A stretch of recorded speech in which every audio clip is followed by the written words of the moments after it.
One of the most remarkable philosophies of the Sikh community across the world has been the concept of resistance. This noble characteristic has become inextricably linked to Sikhs since their emergence from the Punjab in the 15th century. It endured the aggressions of the 16th and 17th centuries, resisting the Mughals. It formed the backbone of the Sikh Empire and against the onslaught of the British Empire in the 19th century. And the 20th century saw Sikh resistance standing steadfast against the colonial unification that created today's India and the horrors of partition that followed. In terrible events that still affect those alive today, Sikh resistance faced the immoral atrocities and genocide that unfolded across the Punjab in the 1980s and 1990s. And this same deep, solid seam of character continues against injustice and aggression in today's 21st century world. But the enduring price of resistance against oppression and immorality has been the heavy loss of life.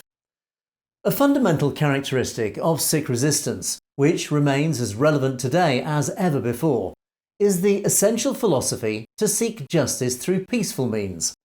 Guided by the words of Guru Gobind Singh Ji, "I see no enemy," Sikhs have always treated opposition without malice in order to resolve issues. A stance that has invited the powerful to try to take advantage of the community. But as the Guru advised, when all other methods have failed, it is righteous to raise the sword.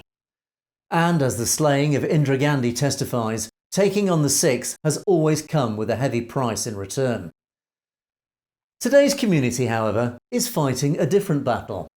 As India still clings on to old-fashioned violent means to achieve its ends against Sikh resistance to their ever-present oppression, 21st century Sikh warriors have instead evolved with the modern world. Their battlefield is not the world's dirty criminal underworld, now the domain of India's intelligence services. Instead, Sikhs have brought the battle into the field of law and democratic process. A righteous war that aligns with the great nations of the West, practicing it in their own governance.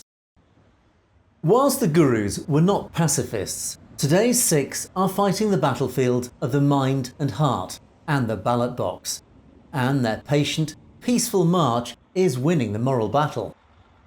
Guru Gobind Singh Ji said, "When the end of my life comes, may I die fighting in mighty battle." Today's battles may not be as epic or indeed as violent as those of centuries past, but they remain just as important for the future of the community and indeed the world. You've been watching Satellite TV News. Don't forget to click on that subscribe button to make sure you get to see stories as they're broadcast. And of course, if you have any comments or opinions on any of our news stories, you can comment below. Or why not drop us a direct message at message@satellitetv.com. We do like to hear from you. In the meantime, thanks for watching for Satellite TV News. I'm Angus Scott in London.